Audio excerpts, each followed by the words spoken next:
All right, we're going to go ahead and kick off. As I said, I'm Ellen Goodwin, and with me today, my co-founder, Heather Nickerson. Say hi. It's muted. Hey, everyone. Thank you so much for joining us tonight. We're super excited to have Jeff Greenwald here with us this evening. Yeah, that was my line. Actually, before we jump into Jeff, hold on now. I want to take you back in time a little bit to the earliest days of Artifacts. It was a year ago, May, and we had not yet launched. We had a very small, loyal, kind, but heavy feedback beta group that was in on Artifacts before anyone else in the world saw it, because we really need to understand the who that we were building this for better. And one of the people in the group, she came to us and said, I don't think I'm going to care if people make things public and I read their stories. Well, she went through the 2 weeks with us, and I came out the other side and said, I was looking for the stories every morning, and I think what you're building is a museum to humanity. So with this in mind, it's my honor to introduce to you Jeff Greenwald. Jeff has spent his career traveling and leisure, traveling, writing. He's a photographer. He has stories that can even make you blush, but they are unfailingly captivating. And his work appears in publications I know you've heard of, Wired, Smithsonian, BBC. And he has numerous books available online as well, the most recent of which is 108 Beloved Objects. You can get this online as well. And he's the perfect person to share some of his own stories with us to provide that unique perspective and tips on how you can all grab some object. You can do it tonight with us and more confidently start sharing your story, no matter how short or long. So with that, good evening and welcome, Jeff. Hi, it's great to be here. We are honored. How did I do? Did I say everything important? Did I miss anything? Everything. Everything. No, everything important. I mean, when I write my own bio, it just says, Jeff Greenwald is a writer who lives in Oakland, California. That pretty much covers it. Gets to the point. At least we know where to find you. Yeah, they're in Wikipedia. Well, before you share some of your stories, do you mind if we talk a little bit about this book? Of course, I'd love that. All right. So this book, for everyone who hasn't seen your many books, this is a major departure from your usual format. So let's just hit it on the head. What inspired you to focus on stories and objects behind them? Why this approach? And why give them away after the readers read this and write to you? Wow, well, that's a few pretty big questions altogether. I've been traveling a lot. I've been a pretty I don't know, I won't use a successful, pretty busy travel journalist and political writer for most of my adult career. And during the course of my travels around the world, I've picked up, hundreds of things that have a lot of meaning at the time. Not necessarily just from my travels, but just from going through life where we all do. And especially during the pandemic, as the pandemic started, I realized that my life was just full of objects. And a lot of them had tremendous meaning when I acquired them. But what really meant something to me wasn't the stuff itself, it was the story behind it. So I decided to downsize and give a bunch of stuff away. And I thought to myself, as I started to haul all this stuff out to the curb, it was like that scene in Toy Story where they're sort of trying to give away the toys, and Woody and Buzz Lightyear, and they're all like, no, we're not ready to go. We're not ready to go. And my objects were telling me the same thing. They wanted their stories told before I let go of them. And as I sort of looked into that, I realized that my objects were sort of just a kind of almost a metaphor for life itself, that we're all letting go of things all the time. Ultimately, we let go of everything. And I decided to let go of these objects in a very conscious way, telling their stories, and then not just putting them out on the curb, but making a book of them and letting the people who resonated with one of these objects actually claim it as their own. So I picked 108 objects for a specific reason. I've done a lot of my traveling. In fact, I've lived on and off for 25 years in South Asia, Nepal and India, Sri Lanka. And the number 108 is very significant and sacred number in those cultures. There's 108 poses in a full yoga practice.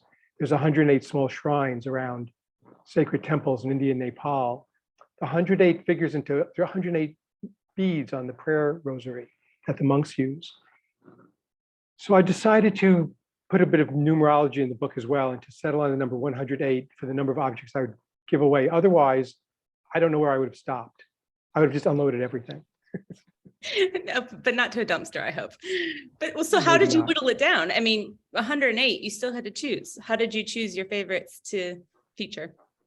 Well, the first thing I did is I decided to break the 106 up into 6 categories.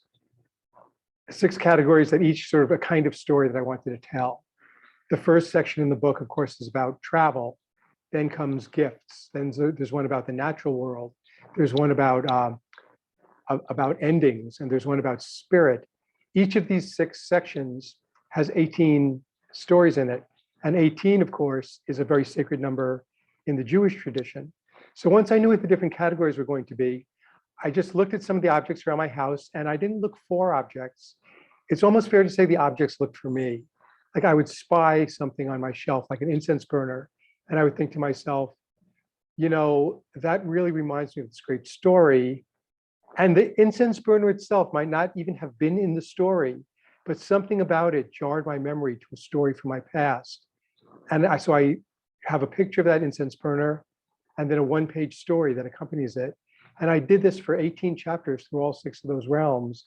It took a while to find 108 objects that told me stories, but I wasn't in any hurry, so I took my time and let them do it.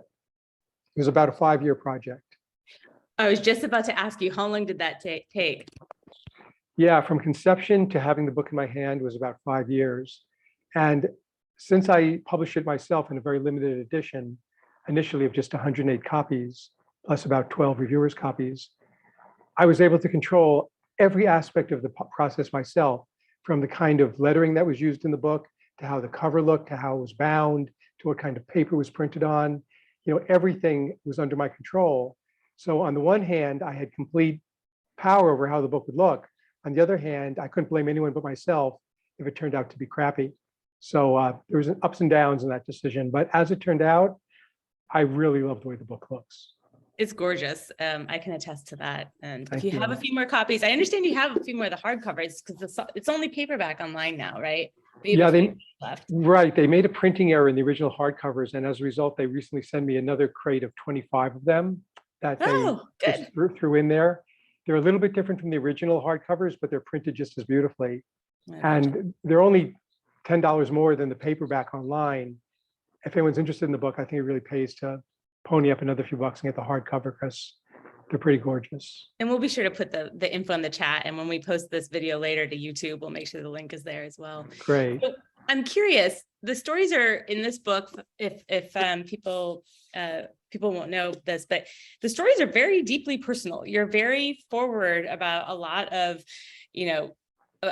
special moments, but also traumatic moments for folks, losing loved ones and whatnot. I wonder, do the stories tend to, for you, both as a writer and because they're very personal, do they write themselves in a sense, or do you even then kind of get writer's block? Nothing writes itself. Writing is always work. I mean, if you want to do it well, you have to put some time into it. And on the one hand, you have to put some effort into it. On the other hand, you have to kind of be a wild person and just let thoughts come to you and not necessarily play the critic or the censor with things you're writing down. If a story is evoked in your mind, you can just start jotting it down anywhere that your thoughts go. It can just be a collection of random thoughts that you can look at later and put together into some sort of a story or structure. But writer's block is just another word for our internal critic that's always saying to us, what right do you have to write anything? Why would anybody want to read anything you have to say? What makes you think you're so great that somebody should, listen to something you're telling them? It's that internal critic. That's what really writer's block is. And I just learned over the years ways to kind of push it aside and just say, I have a right to do this because I'm a human being with a story, and the story deserves to be told, whether or not you, my internal critic, thinks that it does. And so I'll just sit down and face what used to be the blank page and is now the blank screen. And I'll usually start just by writing something true. That's really the trick to writing anything non-fictional, is you have to write something true. And sometimes my stories will begin with just a little line about how I got the object. Like, I don't remember where this object came from. I think I bought it at a street stall in Istanbul. And, and from there I can describe the scene a little bit, and then maybe go into a little bit of story about what happened there that connects me to this object. But with 108 objects and 108 stories, there's actually 114 stories in the book, because each chapter heading has its own story. Oh, that's true. I was like, Yeah. wait, where did yes. But it took a while, to write them all. But here's one thing, I didn't go from one to another. I always finished one story before jumping on to the next, because that's the way my mind sort of works. I'm Mhm. not a parallel processor, I'm a serial processor. Yep. I always had to finish one story before moving on to the next story. You hit on a theme that if I could put it on exclamation, maybe we'll put it in our articles on our website in like very large letters. We hear this all the time from people of, I'm afraid that people don't want to hear my stories, or they're not that interesting, and saying they're yours, you're enough, put them down on Mhm. paper. And you talk directly to that, having to push that aside. And I think your tip of starting with something true is very helpful. Yeah, you can always start with something true, because what we basically all know is what's true. And, describing something really simple. I was living in Westbury, Long Island, when I came across this object at a local flea market. Or, I was traveling in Paris and ducked into an antique store, and on a back shelf found this. Or, my grandmother loved to bake me chocolate raisin cookies. After she passed away, I was looking for something that would remind me of her and leave a good taste in my mouth. I mean, you can start the stories anywhere you want, as long as it's something true and reflective, and then just build out from there. The objects, it's very hard to write a story about an object that doesn't have any real personal meaning. But it's even harder to write a story about an object that has too much personal meaning. Like, let's say I want to write a story about this computer mouse. Oh boy. It has no focus. I mean, it's been my mouse for many years. I couldn't really tell a specific story about that mouse. But when I pick up something else, like, be it maybe a little cigarette lighter sitting on my desk, or a little box of cards, or, a bottle opener that I got somewhere, I can narrow it down to a place where there actually were stories, and pick one that's good to tell. We all have stories. And one trick that I learned from Kurt Vonnegut in terms of storytelling that's really worked for me over the years is I write my stories as if I was writing them for one person. In my case, that person is my sister. The book is dedicated to my sister. Well, this book is dedicated to life, but I wrote it as a gift for my sister. And it's as if I'm telling her each of these stories. And if you have that in mind, like, who are you telling the story to? Your child, your grandchild, your godchild, your best friend, your best friend's child. It gives all the stories a sort of tone that's similar throughout them all. And you can have a single voice because all the stories are addressed to the same audience. I think that's really valuable too. Yeah, that's a great insight. And I actually tell people that about my own artifacts. I tell them that I write a lot of them as though they're for my daughter, right? So I want her to know these stories about our life or about herself. She doesn't remember being 3. I have to do that for her. So, I often tell people that as well. I write them for her. And I think that you're right. I hadn't thought about the tone carryover across the artifacts in that way, but that makes a great point. Right, exactly. That's one thing that's really important, is to set a tone for your stories, and if possible, to have it sort of an even tone. But our stuff, the stuff we have, the objects that we're collecting, the objects that incite us to write these stories, the objects themselves are really not what's important. We don't need to keep them. The only thing that's important are the stories, and the only way to keep the stories is to tell them. Agree. And I think my father's on tonight. And I love telling people about the story of his sandal on our website, because one morning I woke up as early in Artifacts life and there's a sandal. And I was like, why is there a sandal? One sandal. And then I read the story and it's great. It's a parable, really. And I said to him, I'm still going to get rid of the sandal one day, but I'm really glad I have the story. Jeff, I wonder if we could take a pause here and actually have you share a couple stories, because I feel like everyone's at a disadvantage because you and I know the stories, but they don't. Would you mind sharing and just going through a couple stories and we'll all kind of follow along? Yeah, I'll go to page 117 of the book here. That's right. I bookmarked the story I want to tell. So the stories themselves are a little bit, they're 1 page long, which is a little more time than I'd like to spend with them during this webinar. But I'll show you the object and I'll summarize the story as best I can. Hopefully the lighting is okay. So this, I don't know if you can see it well enough. This is a bottle opener shaped like an antique moon rocket. And it was probably a gift from a friend. And I kept it on my shelf for a long, long time over my desk. And when it was time to give things away, I chose to let go of that moon rocket. But when I looked at it, it did remind me of a story that I wanted to tell. And the story was about when I met on the 30th anniversary of the first landing on the moon in 1999. I was asked to interview the astronaut Buzz Aldrin for a magazine called Salon, which was a very popular web magazine at that time. And so I met him at his apartment on Wilshire Boulevard in Los Angeles. And we sat down and we did this interview. He was a wonderful man, brilliant blue eyes, super smart. His apartment was filled with all these relics from the Apollo program, a mold that had been made of his footprint on the moon when he flew there with Neil Armstrong in July of 1969. And my first question to him had been, what are the answers that you're most sick of? What are the questions that you're most sick of? And he said, don't ever ask me to explain how it felt to walk on the moon. That's impossible, it's indescribable. But I can tell you one thing that happened after we walked on the moon. And he told me the story that I thought was absolutely wonderful, how after he and Neil Armstrong and Michael Collins splashed down in the Pacific Ocean, they were picked up by the USS Hornet, which is now actually moored very close to me in Alameda, California. They were put in a quarantine trailer in case they had brought back some moon bugs. They didn't want them to contaminate the atmosphere of the Earth. So here's the three of them sitting in this modified, sort of glorified trailer on the ship for 3 weeks. And at a certain point, one of the captains, asks them, would you like to see some newsreel footage of the moon landing as we saw it from Earth? And they said, absolutely, sure. So the 3 astronauts sat down and they watched films of the crowds outside these giant outdoor screens in Tokyo, in Paris, in New York City, in Petersburg, all over the world. And Buzz said, at that point, when we're watching all these things, Neil Armstrong just turned to me and he said, we missed the whole thing. We were up there doing it, but we didn't share in this collective experience that humanity took part in. Buzz told me all through my life, whenever I meet somebody, they want to tell me exactly where they were when I took my first steps on the moon. But I was unconscious, of doing anything really marvelous. I was just doing my job. So the whole planet experienced this global catharsis of amazement and enthusiasm.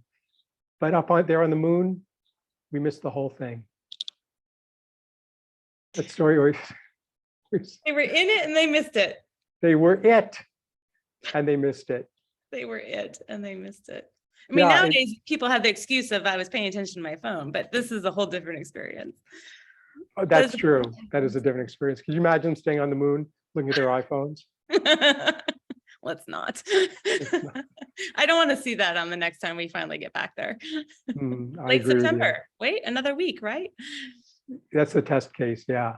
And this is a fabulous story because it's not as though that rocket ship had anything directly to do with him. It was right for this remembering this story. And it doesn't even look like the rocket we sent to the moon. I mean, it looks like one of those old V2s, but it evoked that story in me. Some of the stories in the book are much more literal. They're really about the object in question. Let me see if I can find one for another example that's specifically about an object that, yeah, this is a good example. I'm all tangled up in wires here. So this is a plastic dove emblazoned with Islamic calligraphy. I don't know if it's in focus. Can you see this okay, Ellen, Heather? Yes, we can see it. And we'll pop it into the chat too, because we actually have that one. Okay. So that's a plastic dove that I bought in the city of Isfahan in Iran when I was there to report on the total solar eclipse in 1999.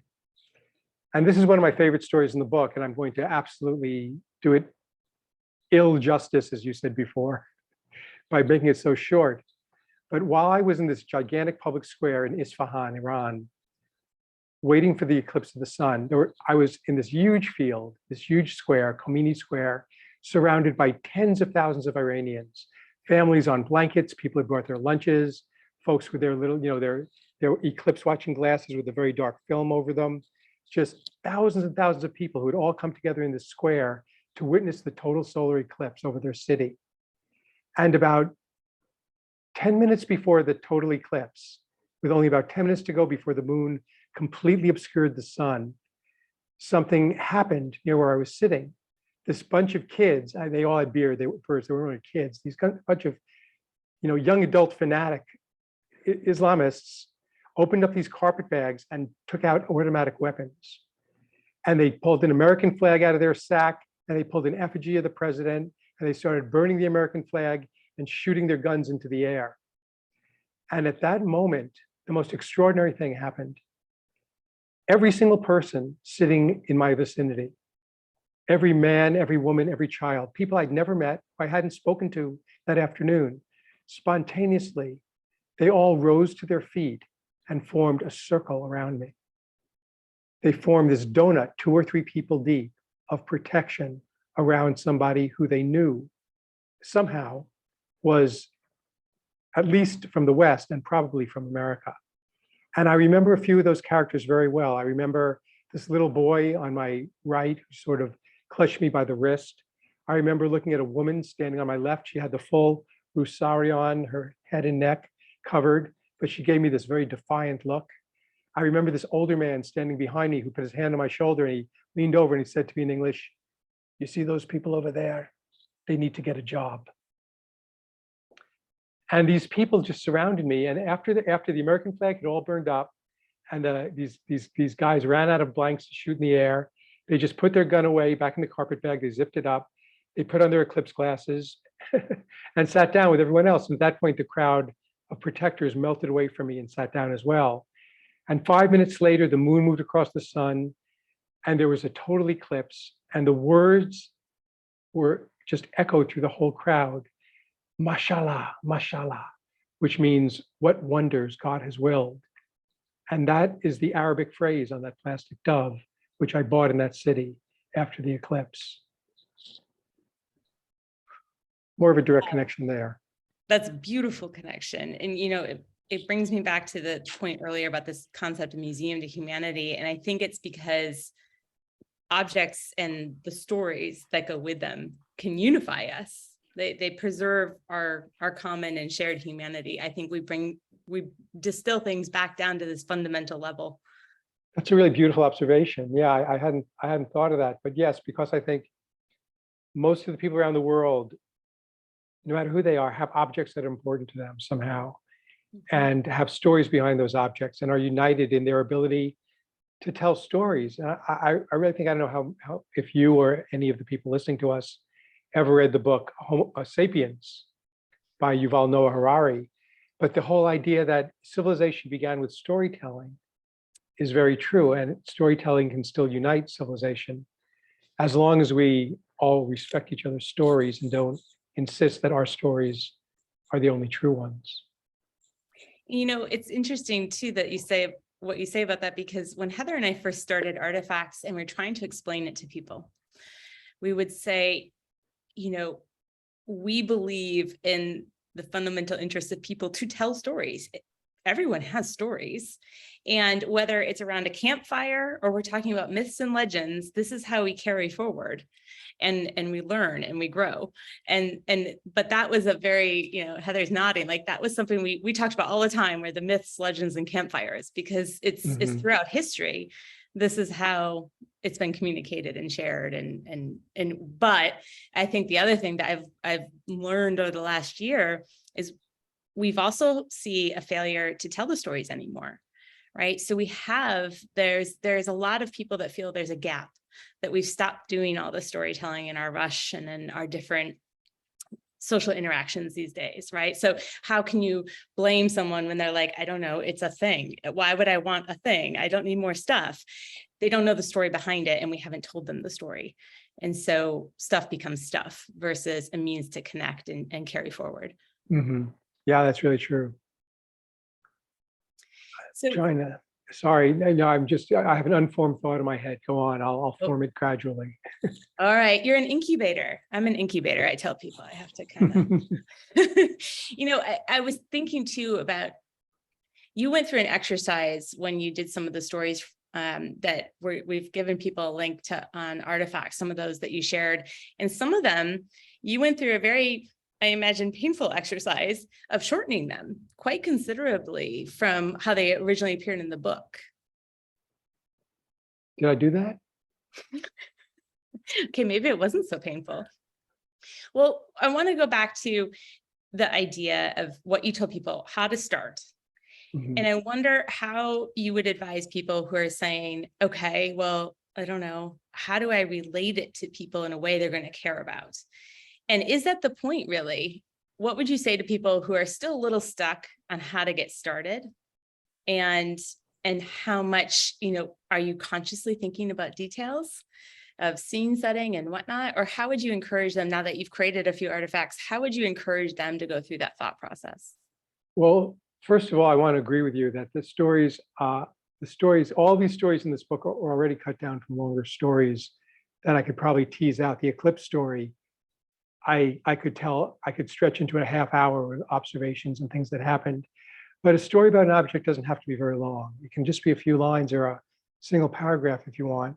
It's just a matter of really connecting with the object and feeling a sense of, I can't really tell you exactly where to start, but I think starting with a sense of respect for the object and a sense that, the object is connected to you in some way, and teasing out what that connection is. Again, starting with a single line about how you're connected to that object. And it can be something so common, like, this teapot was left to me by my Aunt Harriet, when she died of whatever in 1949 or 1993 or whatever. Just start there and then start telling a little bit about Aunt Harriet that you remember. And why was the object important to her? If it wasn't somebody else's object that you've been left, it's an object of your own. Why was the object important to you? What did it bring up in your mind? Where were you when you acquired the object? Who gave it to you as a gift? And what was your relationship with them that they felt they would give you a gift like that? The moon rocket was a gift from my friend Dave McCutcheon. And he and I have been friends for many years and share a love of robots and spaceships and dinosaurs and all those things we loved when we were kids. So I'm sure he's the one who gave me that moon rocket as a present. It's not something I would have bought for myself. But so many of the other objects in the book, some of them are things I bought as souvenirs for myself from trips, and they remind me of things that happened during the trip. One of the objects in the book is a little, what they call a miniature moai, and that's a miniature version of the big statues on Easter Island. I found myself on Easter Island on a magazine assignment some years ago and bought myself this souvenir moai, one of those guardian figures. And the story I wrote is less about Easter Island than about a woman I met on that trip who I really fell in love with, a German woman who was guiding the trip. And, she had someone waiting back home, but just the way the figurehead on the Solomon Islands is a protector deity made me think of the way I would have loved to have been in a relationship with this woman where I was her protector and I was her guardian and I was her spirit companion, and the world that might have unfolded for me. So that was one of the more personal stories. But some of them are, just more literal. The silver teapot that I was served tea with while I was meeting with Paul Bowles, a little pocket knife I was given as a gift when I was on the TV show News Radio, a little pocket knife that says News Radio on it. Just these different, that different objects bring back chapters and images from my life. Now, Heather, Ellen, it's true I do have an advantage in that I am a professional storyteller. I mean, I've been a writer since my early 20s, and I'm quite a bit older than that now. So I'm practiced at doing this. But I think that the main points of how to start a story are easy for anybody. Just to say one true thing about the object, your relationship to it, where it came from, why it's important to you, what it evokes in you in terms of feelings, And once you've said that, if you want to say more, go ahead. If you don't, you've still given life to this object in a way that you could potentially even let the object go and still have a sense of what it meant to you and where it figured into your life. That's a beautiful parallel too. Last week we had Matt Paxton on, and he spoke to the same thing. He said, I've been doing this for 20 years, helping people to let go of objects. Mhm. And a fundamental to his work is the storytelling part, because he finds that if they tell the stories, it's so much easier to let go. So it's a really beautiful parallel. I was actually hoping that you would share one more story for me, at least. There was one that I wrote you about, actually, when I first met you, and I had a different interpretation. I read the story and I had a different takeaway from it. And it was this really great point of different objects can have different meanings to different people. Even when you hear the story, it can remind you of aspects of your own life that you then color how you're interpreting that story. Interesting. And the object, it's one of them that we did put up on Artifacts, probably because I'm prejudiced in favor of it, but it's the brass water tank faucet. It's one of your literal artifacts. It's directly tied to the story. And I was hoping you could share that story. Sure, Ellen, I'll be happy to. Again, it's a long story that I'll try to make short. Yeah, in 1979, I was traveling around Asia with a woman I'd met in Greece and fallen in love with. Love figures heavily in a lot of the stories in the book. And we found ourselves on a beach in southern Thailand. Now, Dorothy and I had met in Greece, and she had just graduated from medical school. She was an MD who hadn't yet done her residency, and I was just starting out my career as a journalist. And we got to Thailand just to relax after spending 5 months in traveling from Greece to Nepal and then further east. We're on the beach one day, just sort of minding our own business, when one of the newspapers was delivered to our little hut. It was probably about 3 days old, and it talked about the beginning of the Cambodian Civil War and how all these refugees were about to flee from the Pol Pot regime in Cambodia, the killing fields, to shelter in Thailand where they would get political asylum. And Dorothy was looking at this newspaper and she looked at me and she said, I'm a doctor. I cannot sit here on a beach while people are going to need medical help as they're fleeing from a murderous regime up in northern Thailand. She said, I'm going to go to Bangkok and volunteer with the UNHCR, with the United Nations High Commissioner for Refugees. And I said, I'll go with you. So we got up there and we volunteered, went to the UN, we volunteered our services to help build one of these refugee camps that they were setting up on the Thai-Cambodian border. About 14 of us volunteers were put in a bus and we were driven out to a town called Aranyaprathet, right on the border, where they were building this massive refugee camp that was going to be, I don't even remember how big, square miles for hundreds of thousands of refugees who were expected to flow over the border.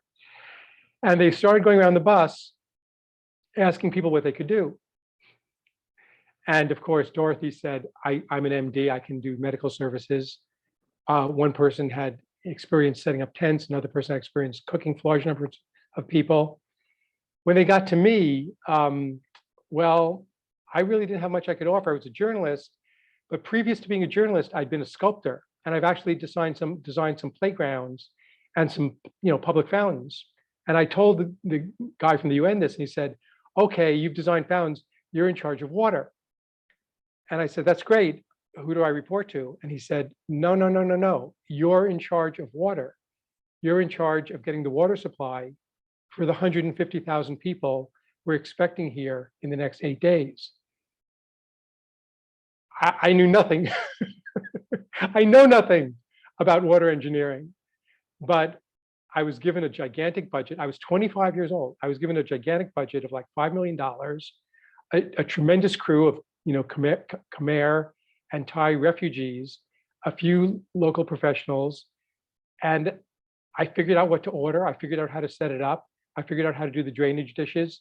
And once we set up all these water tanks and put in all the drainage ditches and all the tents were set up, we received this huge shipment of these brass water faucets, which screwed into the front of each tank. And I remember turning one on for the first time and seeing the water come out and thinking to myself, you kind of did it. Kind of amazed and happy. And the other thing I remember is that was actually on Thanksgiving in 1979. And I remember there was Thanksgiving because at the end of the day, somebody told me, did you know today was Thanksgiving? And I had completely forgotten. I was so completely buried, as were all the volunteers, in the work we were doing there at the Khao Dang refugee camp. Water is life, said Andrea here in the chat. Exactly. Water is life. Amen. Hi, Andrea.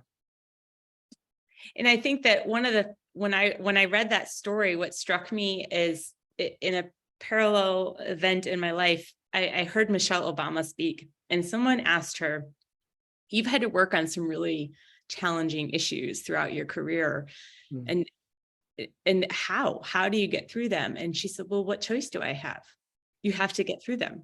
Yeah. Like someone has to do it. And here, many lives were on the line, and you found your way through it. Yeah, you know, there's this great book about improvisation. Part of my career is as a stand-up performer. I do solo shows. My new one is opening actually tomorrow evening. And there's a book, I can't remember the guy's name who wrote it, Thompson, I think, or Johnson, called Improv. And he makes the observation that there's two kinds of people in the world. There's people who say yes, and there's people who say no. And people who say no are rewarded by the safety that they get from that position. And the people who say yes are rewarded by the adventures they experience. And, you know, to what you're saying in terms of yourself and Michelle Obama or me in the refugee camp, you can always say no and just back away from the struggle. It's the easy thing to do. And Michelle Obama could have been a very different person if she said no at times when she said yes. But I think she's a woman who took a lot of risks, you know, as did her husband. And the risks paid off in this incredible life adventure. Just as your risk, you and Heather, your risks are paying off in this brilliant website that I'd love to see everybody, you know, contribute and take part in. It's funny, Heather, it was it maybe about 8 months in, my husband said to me, did you actually ever say yes when Heather said you should start this business together? I said, I don't know. I think we just started doing. Try not, do. It was an implicit yes. Exactly. There is no try, only do. There's no try, only do, yeah. Jeff, we have a question here. What's been one of the toughest stories for you to tell, and why? Oh my gosh, there's a few stories in the book that have been very, very difficult for me to tell. I think you know what they are, Ellen, having read the book with your father. They're mostly stories around the fate of my younger brother, Jordan, who took his life in 1990. And there's a few objects in the book that recall the day I learned of his suicide and my relationship with him during the time he was alive, that were very painful and difficult to write. But, you know, I think that in writing them, I honored his spirit, and I certainly honored the connection I had with him, which was extraordinarily close for many years. But the one story in particular about a sculptured chess pawn, which is actually a fist on a pedestal, sculpted by a man named Michael Pedroni. That's a story about the night that my mother called, and I was told what had happened to my brother. And that's a very, very painful story to write. And I think I remember the last line of it when I was called out to take the phone call was that the man who left the room was not the man who came back into it. And that was one of the hardest stories to write in the book. You know, I wrote an entire book about my relationship with my brother called Snake Lake, which is a narrative book, not a book in sections like 108 Beloved Objects. But my brother went through his whole crisis when I was actually in Nepal reporting on the 1990 democracy revolution. So there was this conflict in my mind about whether or not I should go back home, because the letters I was getting from my brother were very, very depressed, or stay in Nepal and cover this revolution, which could be a turning point in my journalistic career. And the book sort of explains how that played out. These very difficult paths we choose. Sometimes. Thank you for sharing. And I think that, you know, that's a theme that has come up in our year. My father is actually a counselor by training, and a Buddhist as well. And, you know, I turned to him and I said, you know, we have a lot of Artie community members that share with us very personal stories through their objects. And what we've observed is the catharsis. I say observe not as a scientist, but as a human, human to human, the catharsis of the storytelling. And that's whether we're talking about mourning a loss of someone, or, for example, we've heard from a number of veterans who need that outlet and who have any number of physical objects that represent what their career in the military has been. And that's a theme that's certainly emerged from our first year here at Artifacts.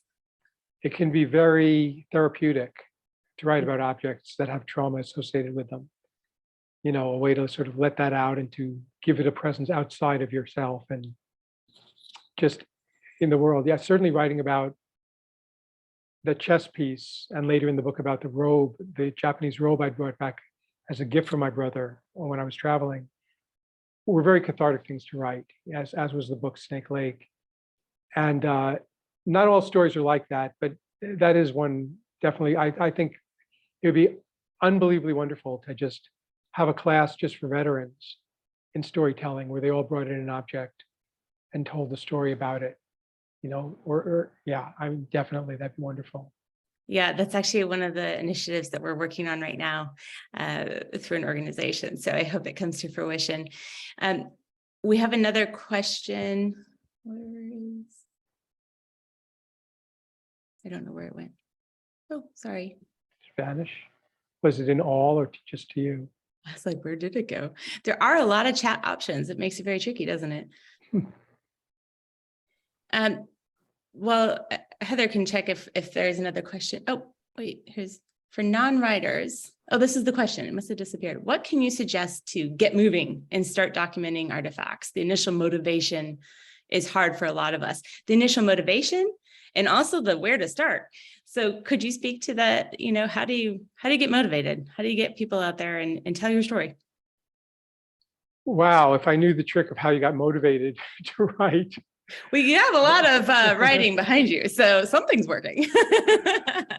You need to want to tell the story. You need to want to share the story. I think when you think about telling a story, it's very amorphous. You know, you're just telling a story. Where is it gonna go? But if we want to share a story, think about it as a kind of show and tell when you were a kid in, you know, grade school. Pick an object that you want to talk about that fills you with some excitement and enthusiasm. And you know, what I did with myself was a little different than what I expect most people to do. Is my deal was that once I told the story about an object, I was going to let that object go. Because if you decide to let an object go, you are motivated to tell its story, because that's all you're going to have. It doesn't, you know, some of the objects I told these stories about were still hard to let go of that are in the book, but that was the pact I made. And I don't think I would have written about them with so much conviction or respect if I thought, okay, I'm just going to write the story and then keep this thing on my shelf. So part of my motivation was that was what I was going to have in the end, was just the story. So I'd better make it good. So put some stakes in it for you. Say, you know, you're going to give the object away, or you're going to put the object in storage. You just want to remember what it is and what it spoke to you about. And start simple. Again, start with something true, just a true statement about the object. You don't have to start with a flight of fancy or a lot of metaphors, you know, or a scene inside a castle. Just start with a few true sentences about how you got the object and what it makes you think of when you look at it. Matthew, I hope that's helpful. Jeff, I don't know if you can see, there's some beautiful comments here from Karen, who's saying that she finds herself more focused on her objects and possessions influenced by your book. And that she says she wakes up at dawn and feels embraced by her possessions, what they mean, what she will do with them, how to separate herself spiritually from these physical connections that she loves but must release. The spiritual connection doesn't have to be released. The object is just an object. And in this world of digital photography and 3D scanning, you can almost replicate an object easier. There's no need to give real space in your home or in your life to things where all you really need is their story. And that was part of the motivation also. You know, I live in a 1-bedroom flat in Oakland. I've lived here for years and years, and there's limited space. So stories don't take up very much space at all. So that's part of it. I feel embraced by the objects I still have, but I'm always still thinking about the sequel. 108 more beloved objects. Oh, there's another question here from Matthew. What about documenting things you experience while traveling that you would be inclined to buy, but you don't have space to carry them back? Do you have stories like that? Oh, that's so interesting. Yeah, Matthew, that's a really great question. Again, to blow my own horn, I wrote my second book, which is probably my best known book, is a book called Shopping for Buddhas, which is all these stories about being in Kathmandu, trying to find the perfect Buddha statue. And there's a lot of things I didn't buy during that time. I write about what happened in those encounters. I'd like to speak a little more to just the idea of the importance of experience. Like there's a chapter in my book that has a little fuzzy rabbit as the object. And it talks about this woman I dated who told me early in our relationship that she was not interested in things. All she wanted as gifts or as anything else from me were experiences. And the one or two times I did try to give her an actual physical gift, she returned it to me saying, I told you I'm not interested in objects. I don't want stuff. I want an experience. So writing about the experiences, I think, is why we have journals. I think most people who do travel and keep a journal are writing more about their experiences than about objects that they aren't able to have, because the objects ultimately really do refer you back to the place that you were and the experiences you were having there. There's the fuzzy rabbit. That's right. Yeah. But yeah, the experiences are what come first. The objects really are just signifiers for those experiences. And they're more powerful than any selfie. But what these objects tend to do for us is they stick their finger, they help us stick our finger in the dike of time, so we can kind of stop time right there when we got that object. But the reason we want to stop time isn't because we saw this object on a shelf. It's because we were having an experience in Paris or in Istanbul or in Kathmandu.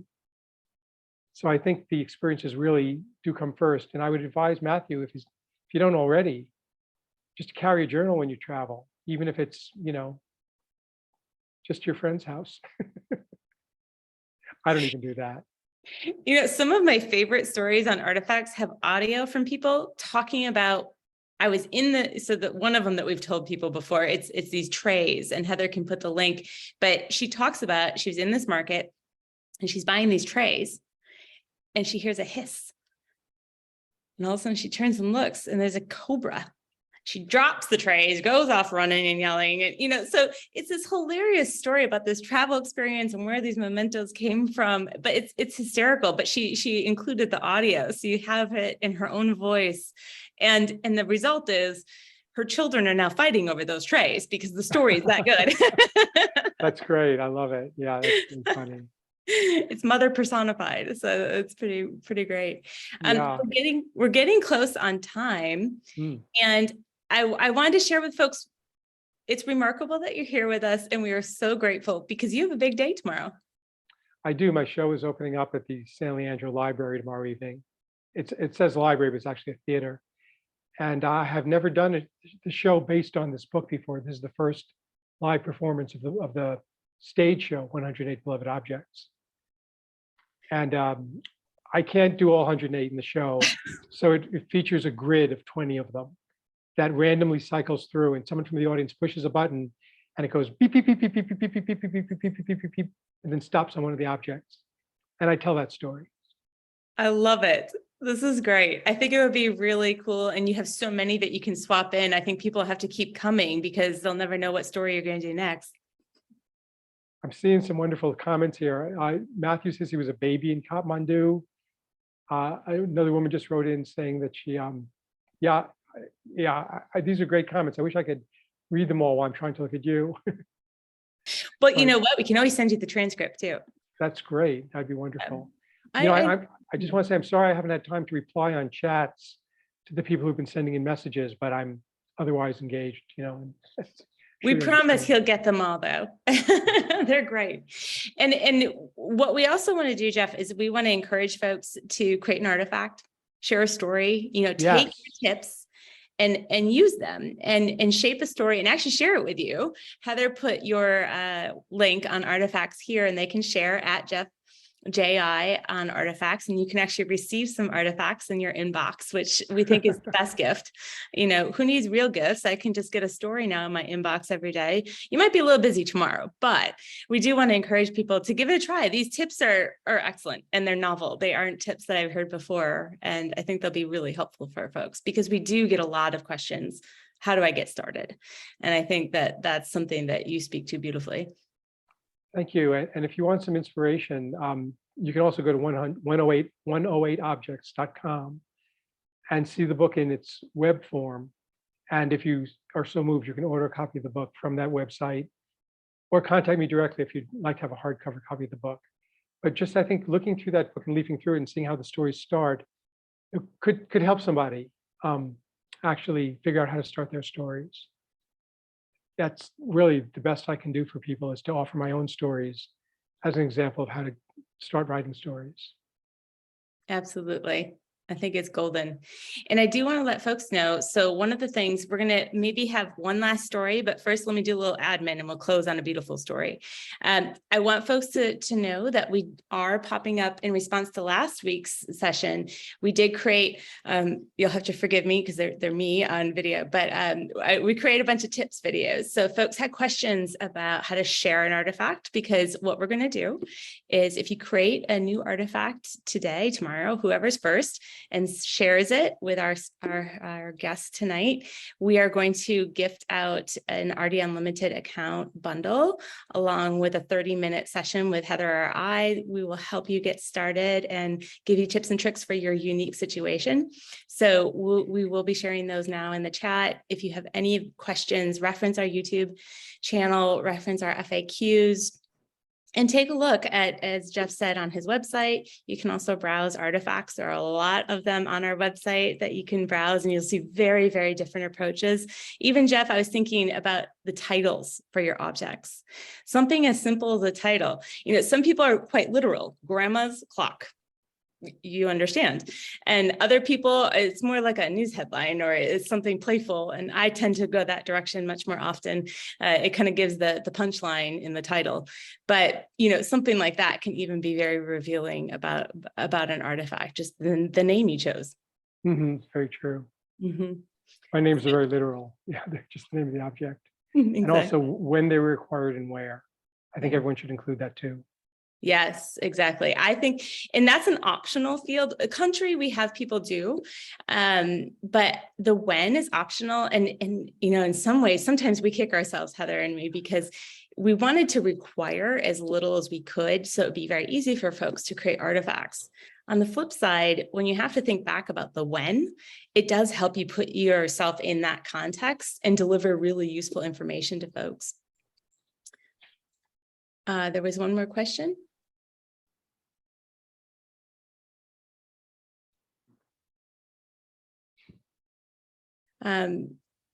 After my mom died a few years ago, I became super interested in telling the immigrant story in a way that is interesting and eye-opening, as many of us in the US have no idea what families and individuals go through to come here. I'm looking at telling the story through an object a first or second generation person may have from their ancestral land that means a lot to them. I'm imagining a photo of the person with the object and a short narrative to tell the piece of their story. Yes. Yikes. Yeah. How do you start? So true. Yeah. And that makes me wonder where the immigration was from. Was it from Eastern Europe? Was it from China? Was it from South America? I'm very curious about what this object might be. Wonder if, Andrea, do you want to share in chat where it is? But that is a great question. From Hungary. From Hungary, it's Andrea. Yes, that's a fascinating idea. Can I just say one more thing before we close, because I feel it's really unfair that I don't. Yes. All the images in this book were taken by a tribal art photographer named Zina Kruzik. And I just want to give her credit for the images in my book. I didn't just take a snapshot of them. I actually, since there are 108 of them, I wanted them to look similar. So I had a tribal art photographer photograph them all in the same background. That's lovely. Yeah, they're beautifully consistent. Our graphic designer, when we were preparing tomorrow's curator's choice, was gleeful. She's like, these are beautiful photos. I said, I know. And she's like, okay. Do you have any advice for her, though, when you're looking at something complex about an immigrant story and where she should start? I don't know her immigrant story very well, but I clearly she's going to start with a description of the object, or with a description of the passage that her relatives made from Hungary, or a scene from how they came over, or what it was like for them when they landed here. There's so many places to start a story like that. I can't even imagine. I'm sure that Andrea could write down 10 different possible opening lines for the story. And when I teach writing, that's what I often have people do, is sit down, write down 10 opening lines for a story. And sometimes once you break that ice, the rest of the story flows very naturally from it. And then you can shift things around afterwards. Another great tip. And on that, we'd like to close out with one more short story, if you would. Okay, I've been thinking about what story to include. I guess I'm going to just tell a really super short one about another bottle opener, this one a frog prints bottle opener. This story is funny. It took me by surprise. Please go on. It took me by surprise too. So I've always loved frogs. I've always loved frogs. I think they're adorable. I've collected them in Bali. I had a small collection of frogs for a while. And after I saw the movie The Princess and the Frog in 2010, I went on Google and tried to get the Gmail address, Jeff G at, no, not Jeff G, that's my true email address. I tried to get frogprince2010@gmail.com. Of course, it's impossible to get it, but that's how much I love frogs. So in 2011, I was sent on a trip for the Los Angeles Times to the country of Guyana in South America. And Guyana is a really undeveloped country. 3/4 of it is still virgin rainforest, and you can't get around without a guide. And our guide was named Wally Prince. That was actually his name. And he'd grown up on, he told us, on documentaries and The Cosby Show. And he had this sort of kind of laugh that I could tell came from The Cosby Show. And he was our guide. Our small group went all around Guyana with him. And he was so colorful. He just was telling us about these dangers. He said, watch out for the pit vipers. You know, imagine a rattlesnake 8 feet long, but with no rattle. You know, the bullet wasps, if they sting you, you feel like you've been hit by a bullet. He was just so alarmist, but he managed to laugh about everything.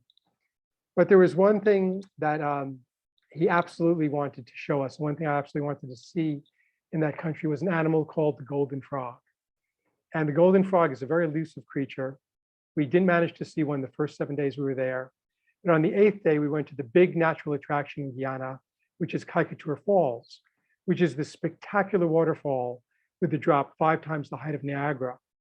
And we were walking along on the ridges up above this roaring waterfall below us. And the whole ridge was just covered with bromeliads. And I was like, let's go looking for golden frogs. So we went from bromeliad to bromeliad, one after another was empty. And then finally inside this one beautiful large bromeliad, there's this tiny little golden frog. It's a species of poison dart frog found nowhere else but in Guyana. And I didn't know if it would stay there long enough for me to take a picture of it. I crept up and I poked my camera into the bromeliad and I clicked the picture, and immediately when I clicked it, the frog jumped away. And then I looked at the camera and I saw I got a really great picture. And Wally said, will you send me a copy of the picture? And I said, absolutely, I'd be really happy to. You know, what's your email address? And he said, frogprince2010@gmail.com. And if you don't believe me, you can email him and ask. Actually, when I read that story, I really wanted to email him. Feel free. Tell him you heard the story. Jeff, it's been such a pleasure. We love your stories and all of your great tips for everyone here from Artifacts. We thank you for your time. We wish you the best in your show, and we hope maybe you'll come back. I'd love to, and thanks for the privilege of being part of your wonderful enterprise. I hope that everyone listening will get some artifacts on the site and really enjoy telling the stories. It's really fun to tell stories. Thank you. Thank you so much. And thank you everyone for joining. We hope to see you next week, and stay tuned. We'll announce that speaker on Sunday. Good night, everyone. Thank you, Jeff. Thank you, everyone. All right, thank you.